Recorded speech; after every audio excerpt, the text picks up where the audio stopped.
শীতের এক সকালের গল্প। কলকাতার গলির ভিতর একটা ছোট পরিবারে বাবু নামে এক মধ্যবিত্ত চাকরিজীবী লোক থাকেন। মাসের শেষে যখন বেতন হাতে পান, প্রথমেই মনে হয় সব খরচ মিটিয়ে রাখলে নিজের জন্য আর কিছুই বাঁচে না। প্রতিদিন বাজার, স্কুল ফি, ওষুধ সব মিলিয়ে টানাটানিতে চলতে থাকে। কিন্তু তার মেয়ে তিশা একদিন স্কুল থেকে ফিরে বাবাকে জিজ্ঞাসা করলো, বাবা, আমার কি কখনো লাখপতি হতে পারবো? টিভিতে শুনলাম লাখপতি মানে অনেক টাকা আছে। বাবু হেসে বলল, লাখপতি হওয়ার জন্য বড় বড় ব্যবসা লাগে, আমাদের সেটা কিভাবে সম্ভব? কিন্তু ভিতরে ভিতরে প্রশ্নটা তাকে ভাবিয়ে তুলল। কিছুদিন পর অফিসে সহকর্মী রঞ্জন তাকে বলল, আরে বাবু, লাখপতি হতে ব্যবসা লাগে না, SBI এর একটা নতুন স্কিম এসেছে, হার ঘর লাখপতি। প্রতি মাসে সামান্য টাকা জমিয়ে রাখলে কয়েক বছরের মধ্যেই 1 লাখ টাকার ফান্ড গড়ে উঠবে। বাবু প্রথমে বিশ্বাস করতে পারছিল না, মাসে কয়েক হাজার টাকা রেখে লাখপতি হওয়া যায় নাকি? রঞ্জন ক্যালকুলেটর খুলে দেখালো কিভাবে ছোট ছোট কিস্তিতে আর নির্দিষ্ট সুদ এবং ধৈর্য মিলিয়ে বড় অঙ্কের টাকা তৈরি করা যায়।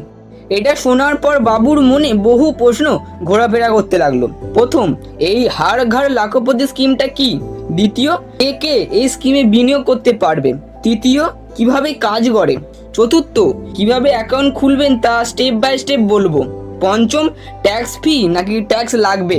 ষষ্ঠম, বিশেষ কিছু সুবিধা ও অসুবিধা বলবো। তার সঙ্গে বোনাস টিপসে ক্যালকুলেশন করে দেখাবো যে এই স্কিমটা আপনার জন্য ভালো নাকি খারাপ। এই সব প্রশ্নের উত্তর জানবো এই ভিডিওতে, তাই ভিডিওটা শেষ পর্যন্ত দেখতে হবে। প্রথম প্রশ্ন, এই হার ঘর লাখপতি স্কিমটা কি? এটা হলো স্টেট ব্যাংক অফ ইন্ডিয়া অর্থাৎ SBI প্রথম চালু করে, যার লক্ষ্য গ্রাহকদের নিয়মিত মাসিক সঞ্চয়ের মাধ্যমে 1 লাখ বা তারও বেশি ফান্ড জমা করতে সহায়তা করে।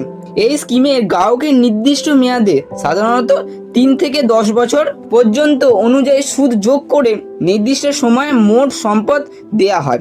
এই পরিকল্পনা বিশেষভাবে নতুন সেভিংস চালু করতে ইচ্ছুক পরিবার বা ব্যক্তিদের জন্য খুবই সুবিধাজনক হবে। দ্বিতীয় প্রশ্ন, কে কে এই স্কিমে বিনিয়োগ করতে পারে? যারা নিয়মিত সঞ্চয় করতে চান কিন্তু এককালীন ইনভেস্ট না করে ছোট ছোট কিস্তিতে লক্ষ্য অর্জন করতে চান, তাদের জন্য খুবই ভালো অপশন হবে। তবে সিনিয়র সিটিজেনরা তারা হায়ার ইন্টারেস্ট রেট পেতে পারেন যদি তারা লক্ষ্যের দিকে স্থিতিশীল হওয়ার পরিকল্পনা করেন। বাবা ও মায়ের নামেও অ্যাকাউন্ট খুলে তাদের জন্য সঞ্চয় করতে পারেন, তবে বিশেষ শর্তাবলী মেনে। তৃতীয় প্রশ্ন, এই স্কিমটা কিভাবে কাজ করে?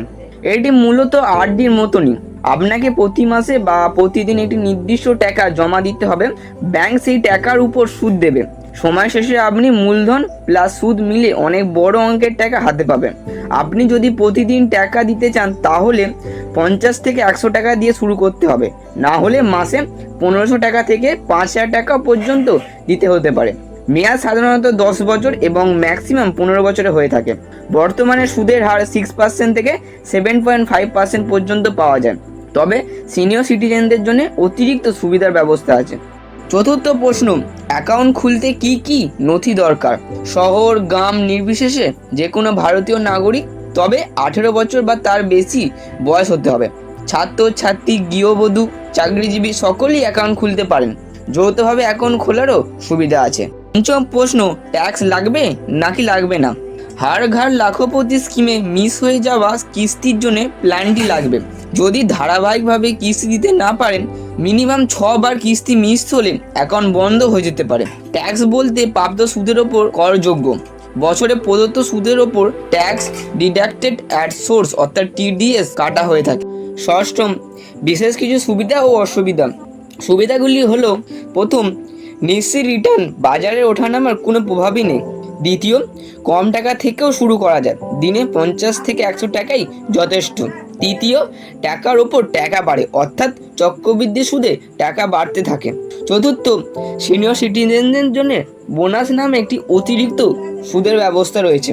পঞ্চম, প্রয়োজন হলে লোনেরও ব্যবস্থা আছে। ষষ্ঠম, SBI একটি সরকারি ব্যাংক, তাই ঝুঁকি নেই বললেই চলে। এবার অসুবিধাগুলি হলো, প্রথম, মাঝপথে টাকা তুলতে চাইলে জরিমানা কাটতে পারেন। দ্বিতীয়, নিয়মিত কিস্তি না দিলে অ্যাকাউন্ট বন্ধ হয়ে যেতে পারে। তৃতীয়, শেয়ার বাজার বা মিউচুয়াল ফান্ডের মতন অতিরিক্ত রিটার্ন বা লাভ পাওয়া যায় না। এই ভিডিওটা এখানেই শেষ করছি। ভিডিওটা যদি ভালো লাগে তাহলে লাইক করবেন এবং চ্যানেলে নতুন হয়ে থাকলে চ্যানেলটি সাবস্ক্রাইব করবেন, আর নিচে কমেন্ট করে জানাবেন এরপর কি টপিকসে ভিডিও চান।